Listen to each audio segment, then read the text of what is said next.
来看引起真侪争议的电影《世纪血案》，戏中的演员曾发表联合声明，强调讲因会阻止电影以任何形式制作甲放送。监察委员陈秋景是46当前头一个入去林家血案现场的人，伊嘛接受华视访问，佮一概讲出伊迄当时亲目睭看到的状况。伊嘛呼吁大众唔通佮再伤害当事人甲家属。 电影《世纪血案》改编引起真侪争议，互林家血案这个台湾民主史上重大的政治暴力事件，搁再受到社会关注。电影改编无经过林家和相关人士授权，这位演员拢发表声明，讲受制作单位隐瞒参与摄影，因要求阻止电影的制作甲放送等等。揣在暗电秋瑾嘛接受华视的访问，伊是46年前头一位入去林家血案现场的当事人，也是当年林义雄省议会的秘书。伊讲出亲目睭看到的状况，嘛指出毋捌收到 电影制作公司的联络，尊重你的创作自由。问题是你要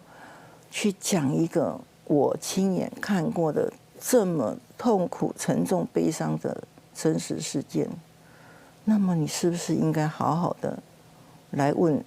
一下当时身临其境的人，我们到底看到什么？那个痛是不会过去，我都尚且如此。林先生跟林太太，他们是如何过日子？ 陈秋瑾认为，台湾欠缺人权教育，真侪人的记忆和了解历史拢无共款。伊出来讲过去，嘛是希望互更较侪人知影，嘛呼吁大众莫对当事人甲家属造成二度伤害。掌握权势的人，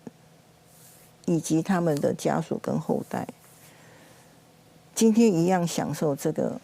民主跟自然。当时被迫害追杀的人，没有人求感谢，只求说 你不要再回头